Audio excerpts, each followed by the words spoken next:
Normally, when we look at isolation in these deep dives, we're talking about true, extreme physical isolation.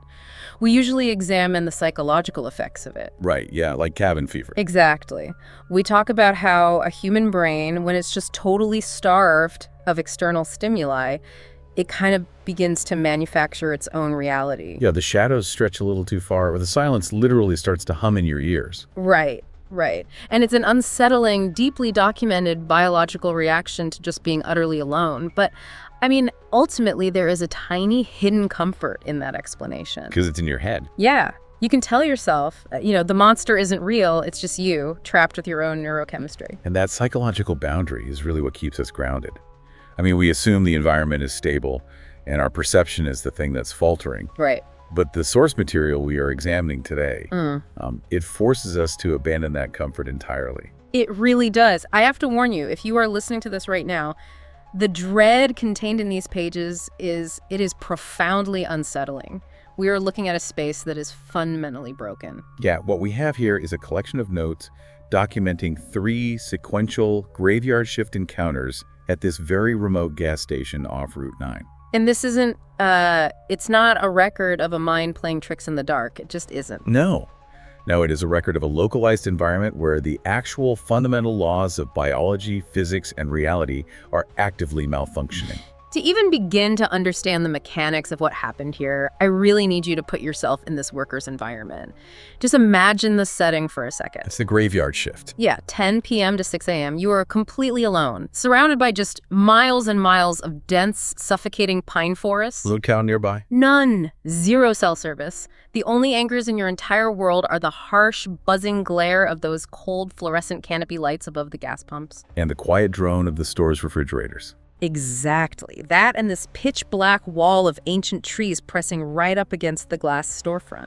It is a profound, almost architectural isolation.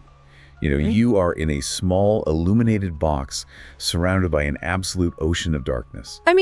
In that kind of environment, the human mind is undeniably vulnerable anyway. Of course. But the horror of these notes is that the intrusion the worker experienced, it didn't start in his head. It began as a physical impossibility. Right. It started with a customer who attempted to walk, act, and exist like a human being, but just fundamentally failed at it. Yeah. So the notes mark the first event at 2 a.m. It's a dead, quiet October night. The worker is just standing behind the register. Just waiting. Yeah. And a customer walks through the sliding front doors, but the worker immediately registers this weird absence of cause and effect. Because there was no sound. None. There was no sound of an engine outside, no tires crunching on the gravel shoulder, No headlights sweeping across the glass. Nothing. Right. Just a man suddenly manifesting and walking inside. And the physical description of this entity, it really sets the baseline for the skewed reality of Route 9. It literally makes my skin crawl just reading it. Same here. The worker notes the man is wearing a heavy, dark trench coat. With a hood pulled low. Right. But his movements are entirely wrong. The notes describe them as rigid and mechanical, like stiff, but punctuated by these violent full-body shudders. Like the joints aren't articulating correctly at all. Exactly. As if the internal mechanics of a human skeleton are being operated by something that, only read a technical manual about walking. Yeah, like it's piloting a meat suit and doesn't know which lever does what. It's the uncanny valley, but completely weaponized. It really is. And it only gets worse when the entity actually approaches the counter, because under the hood, there is no face. Oh, God. The worker looks up and sees a mask. It's a smooth, pinkish silicone mask. And painted onto it is this unnaturally wide, toothy smile. Just a static, painted grin. Yeah, and where the eyes should be, there are just these blank, hollow glass spheres. It's sickening to even picture. Imagine being totally alone and this thing is 2 feet away from you. It's terrifying. And this entity walks up, places a perfectly clean $20 bill on the counter, takes a single water bottle, turns around, and just walks back out into the dark. We really need to analyze the logic of that disguise, because it reveals a deeply terrifying limitation in the intelligence we are dealing with here. Okay, let's unpack this, even though it absolutely terrifies me. It represents the facsimile human concept, but taken to an extreme. This entity, It seems to understand the sequence of a human transaction. Right. Walking into a store, bringing an item up, exchanging currency. Exactly. It understands the ritual perfectly. Right. But it completely misinterprets human biology and psychology. See, I am struggling with the strategy here. Like, if this entity is trying to mimic a human being to blend in, why would it wear a completely static, horrific silicone face? Because it doesn't get it. It instantly shatters the illusion. That assumes the entity actually experiences empathy or even understands human aesthetics. I really don't think it does. So what is it doing? It approaches camouflage purely as a spatial requirement. It knows humans possess a head with facial features. So it just occupies that face space with a physical representation of one. Oh, wow. Yeah, it doesn't comprehend that a painted smile on pink silicone triggers innate human terror. It just knows it ticks the box of having a mouth. It's like an alien trying to stage a play based on a script and only half translated. Like, it has all the props, but it doesn't understand the meaning behind any of them. That's a perfect way to put it. I know what you're thinking if you're listening to this. You're thinking, if a guy with a plastic face walks in, you just run out the back door. Right, you get out of there. But remember the geography. Fleeing into miles of pitch-black pine forest is infinitely more terrifying than staying in the brightly lit store. You are physically trapped with this thing. You are. But the aftermath of this transaction is what completely breaks the laws of physics. The security footage. Yes. The worker checks the security camera footage to see where it went, and on the digital tape, the trenchcoat man is completely invisible. The entity casts absolutely no digital reflection whatsoever. But the environment around it still reacts. Right. The video shows the physical glass doors opening and closing on their own. It shows the water bottle just floating through the air. The $20 bill literally materializes on the counter. And it gets worse. Yeah, the worker even goes outside and finds physical, thick, grease-like footprints on the pavement leading up to a lamppost before they just vanish. So unsettling. Wait, I need you to explain the mechanics of this because it feels completely contradictory to me. You are saying this monster has physical mass. Yes. It leaves grease tracks, it triggers the automatic motion sensors on a door, it hands over tangible physical currency, but it is entirely absent from the digital recording. Yeah. How is it invisible to a camera but physically dense enough to hold a $20 bill? Well, we are looking at a complete subversion of technological mediums here. Think about it. Digital cameras do not see the way a human eye does. Okay. A camera sensor converts light into an electrical signal, right? It translates that into a matrix of ones and zeros. Right, it's processing data. Exactly. The human eye, which is an organic lens, can perceive the entity. The physical environment obviously reacts to its mass. But the entity is operating on a physical plane, or maybe a frequency, that a digital microchip simply cannot encode. Oh, man. It is essentially a corrupted file in physical space. The light reflecting off it just doesn't compute into the algorithm of the camera sensor. That is a deeply terrifying thought to apply to our modern world. It shatters our sense of safety. It does. We have this deep-seated reliance on digital technology as, like, the ultimate arbiter of truth. If it's not on video, it didn't happen. Exactly. We subconsciously believe that if a camera doesn't capture it, it isn't real. We think our screens keep us safe from the dark. And this entity exploits that exact blind spot. It is literal analog horror thriving in a digital world. And this failure of visual mimicry, it actually acts as the catalyst for the next escalation. Which is so much worse. It really is. The entity seems to register that its physical camouflage was flawed. It left tracks. It was seen by the organic eye of the worker. So it adapts. Yes. The environment pivots. It abandons visual imitation entirely. Instead, it moves to exploit an invisible auditory medium where the victim's own imagination is forced to do all the heavy lifting. Which brings us to the second documented event. And oh man, this is where the horror shifts from a passive, clumsy encounter into a totally active, targeted psychological attack. It gets so aggressive. It really does. So it is 3:15 a.m. It's winter now. A freezing, dense fog storm has rolled through the pines. Just a wall of gray. Yeah, it's essentially swallowing the gas station in this thick mist. Huh. And out at the absolute edge of the property line, near where the asphalt actually meets the woods, there is this old, rusted payphone booth. An incredibly important detail. Yeah, and out of nowhere, it just starts ringing. The pure mechanical impossibility of this detail is really what establishes the dread here. That payphone has been out of commission for years. Decades, maybe. Right. The notes detail that the physical copper lines running to the booth have been severed, totally frayed, and just left exposed to the winter elements. Right. It is mechanically incapable of receiving a signal. The circuit is entirely dead. Yet it rings. It rings. For 20 agonizing minutes, that shrill, piercing bell just cuts through the silent, freezing fog. I can't even imagine the anxiety of sitting there listening to that. The worker finally breaks. The noise literally becomes psychological torture. So they walk out into the fog, step into this rusted booth, and pick up the dead receiver. And over a line filled with just the sound of wind static, the worker hears a voice. But it isn't a stranger. No. It is their own voice speaking back to them. This is a devastating auditory exploit.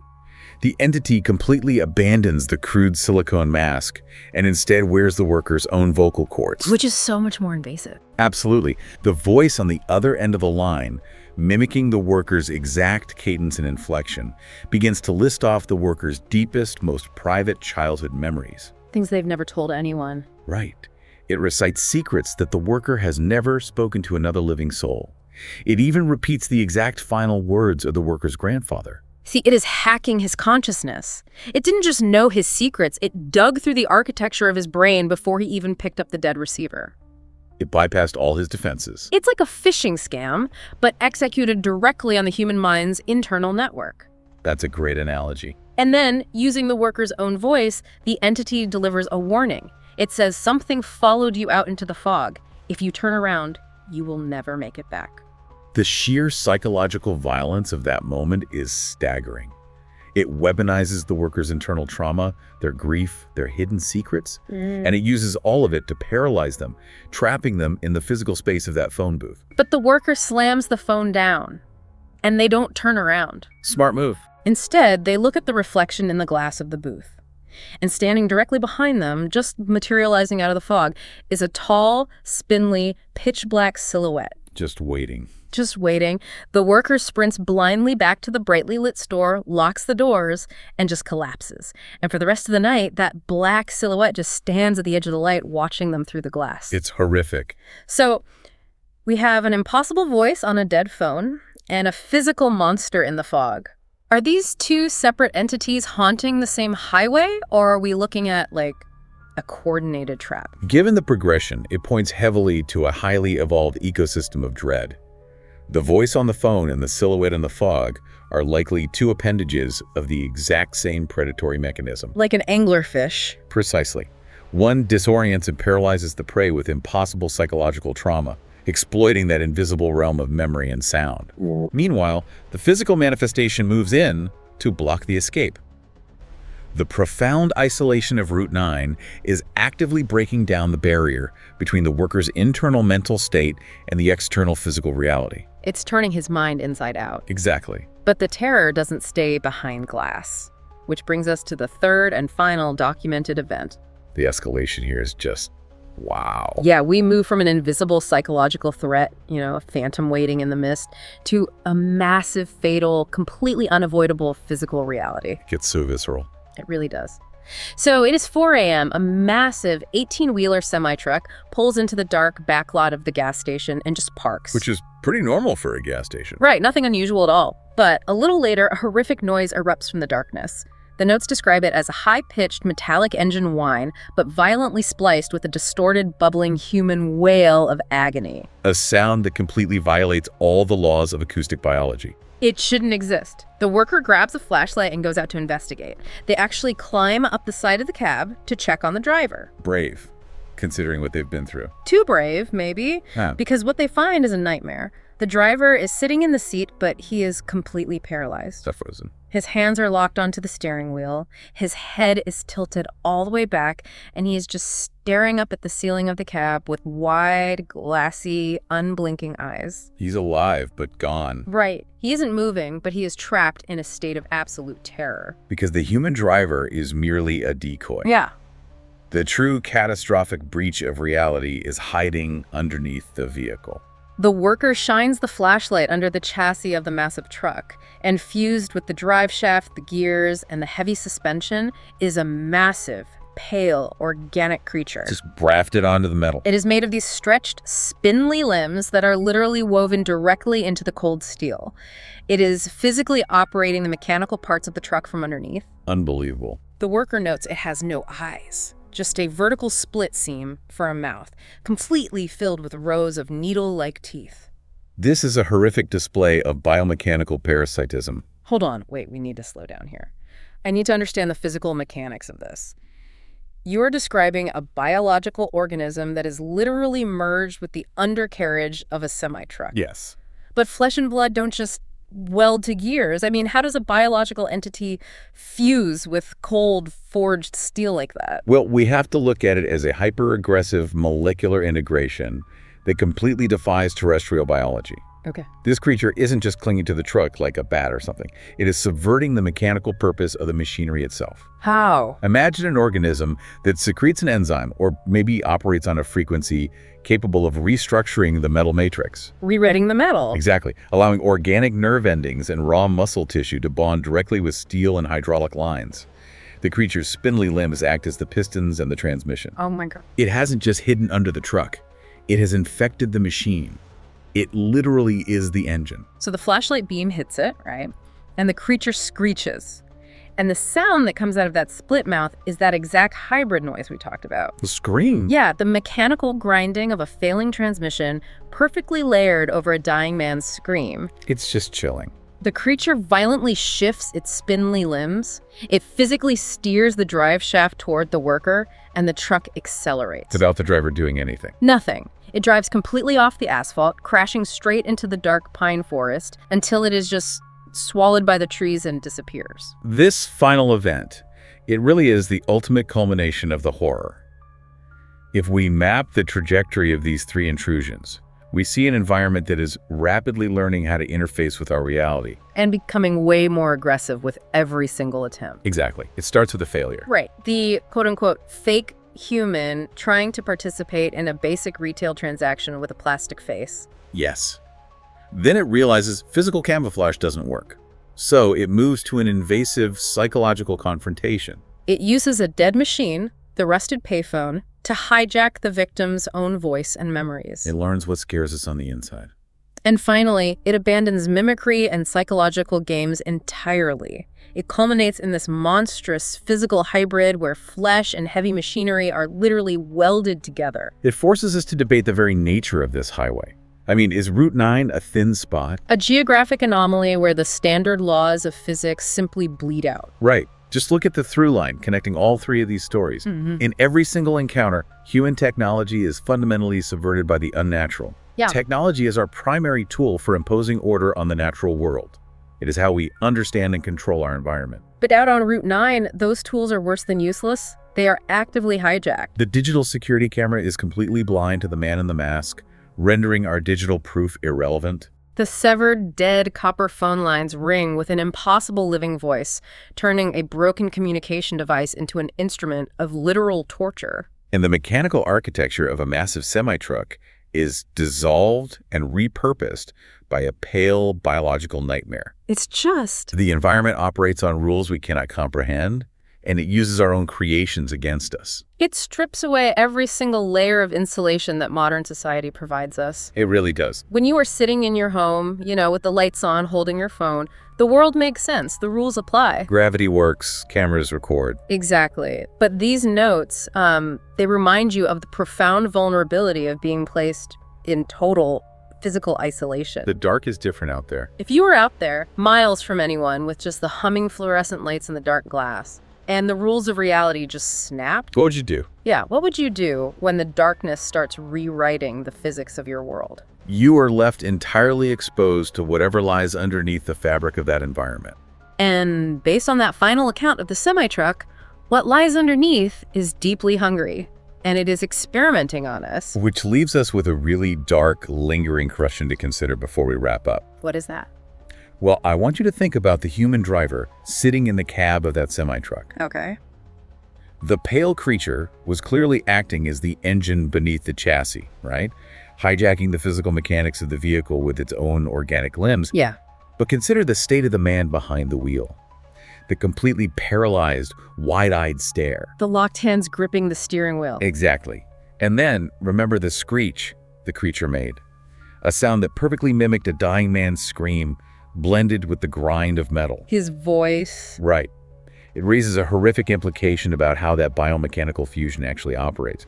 We assume the man was just a paralyzed decoy. Right, just stuck there. But what if the integration goes much deeper than just flesh and steel? What exactly happened to the driver's mind? Oh, no. If the creature can hack human consciousness over a dead phone line, what does it do when it physically merges with a vehicle containing a living human? Amazing. Was the driver's consciousness somehow ripped from his body and absorbed by the creature? God, that's dark. Is his living, terrified soul trapped in that paralyzed shell, forced to act as the conscious spark plug for an alien organic mechanical engine? That is, I mean, it's a thought that completely reframes the nature of the dark. It changes everything. The idea of your mind playing tricks on you in isolation is one thing. You can recover from a hallucination. You can go to therapy. Right. But the realization that the shadows stretching out in the woods might actually be looking back at you, learning how to wear a plastic face, using your own memories against you, and permanently trapping your consciousness inside your own machines. It's the ultimate trap. It is a dread that stays in your bones long after the lights go out.